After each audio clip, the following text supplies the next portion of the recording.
నల్గొండలో కేటీఆర్ రైతు మహాధర్నాకి పోలీసులు అనుమతి నిరాకరించడం జరిగింది. మనం నల్గొండ క్లాక్ టవర్ సెంటర్లో ఉన్నాం.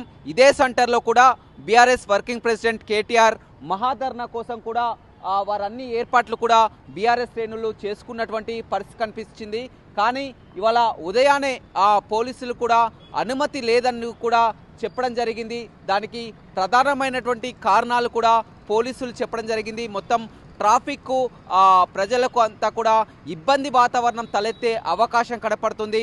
పెద్ద ఎత్తున కూడా ఉమ్మడి నల్గొండ జిల్లా నుంచి కూడా బీఆర్ఎస్ శ్రేణులంతా కూడా ఇక్కడికి వచ్చే పరిస్థితి కాబట్టి ఆ ట్రాఫిక్కి ఆటంకులు ఏర్పడే అవకాశం కనిపిస్తుంది.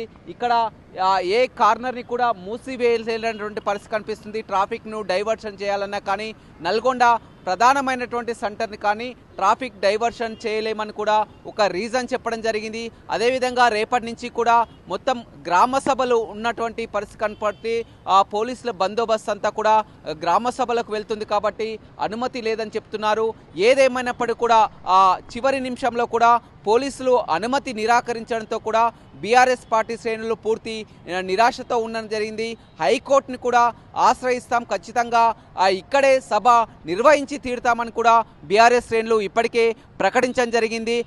గతంలోనే గత 12వ తారీఖే బీఆర్ఎస్ వర్కింగ్ ప్రెసిడెంట్ మహాధర్నా ఇదే ప్లేస్లో కూడా నిర్వహించాల్సి ఉంది. కానీ అప్పుడు సంక్రాంతి పండుగ దృష్ట్యా కూడా హైవేపై వాహనాల రద్దీ కానీ మొత్తం పండుగ ఇబ్బంది తలెత్తే వాతావరణం ఉందని పోలీసులు చెప్పడంతో కూడా బీఆర్ఎస్ శ్రేణులు విరమించుకున్నారు. చివరికి మళ్ళీ కూడా రేపు జరగబోయేటువంటి సభకు కూడా అనుమతి ఇవ్వకపోవడంతో గత 2 రోజుల ముందే కూడా పర్మిషన్కు అప్లై చేసుకోవడం జరిగింది. కానీ చివరి నిమిషంలో వారు అన్ని ఏర్పాట్లు చేసుకున్నాం, ఎక్కడికక్కడ శ్రేణులంతా కూడా సమాయత్తం అవుతున్నారు.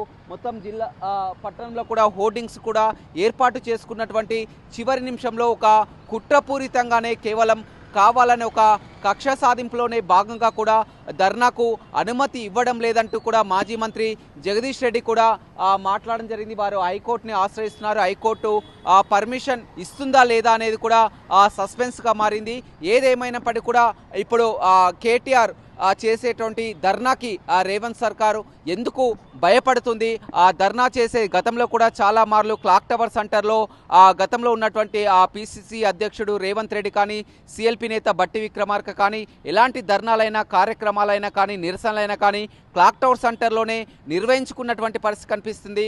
కానీ రేపు జరగబోయేటటువంటి కేటీఆర్ మహాధర్నాకి అడ్డంకులు ఎందుకు అనుమతి ఇవ్వకపోవడానికి కారణం ఏంటి? ఎట్టి పరిస్థితుల్లో కూడా ఇక్కడే ధర్నా నిర్వహించి తీరుతామని కూడా బీఆర్ఎస్ శ్రేణులు ఇప్పటికే చెప్పడంతో కూడా పోలీసులు కూడా ఒక టెన్షన్ వాతావరణం అయితే నెలకొన్నటువంటి పరిస్థితి కనిపిస్తుంది. పోలీసులు ఇప్పటికే చెప్పడం జరిగింది కరాఖండిగా క్లాక్ టవర్ సెంటర్లో ఇక్కడ వెహికల్ పార్కింగ్ కూడా చాలా వరకు ఇబ్బంది తలెత్తే అవకాశం కనపడుతుంది. పెద్ద ఎత్తున బీఆర్ఎస్ శ్రేణులు అవకాశం వస్తుంది కాబట్టి ఇక్కడ వెహికల్ పార్కింగ్ కానీ అదేవిధంగా రోడ్లను కూడా ఇక్కడ మూసివేయలేనటువంటి పరిస్థితి కనిపిస్తుంది. ట్రాఫిక్ డైవర్ట్ చేయలేనటువంటి పరిస్థితి కనిపిస్తుంది. ప్రజలంతా ఎంతో ఇబ్బందులు ఎదుర్కొంటారు కాబట్టి ఖచ్చితంగా ఇక్కడ అనుమతి లేదని కూడా పోలీసులు చెప్తున్నటువంటి పరిస్థితి కనపడుతుంది. ప్రపంచంలో ఏ మూల ఏ క్షణం ఏం జరుగుతుందో వేగంగా తెలుసుకోవడానికి తొలి వెలుగు వాట్సాప్ ఛానల్ని ఫాలో చేయండి.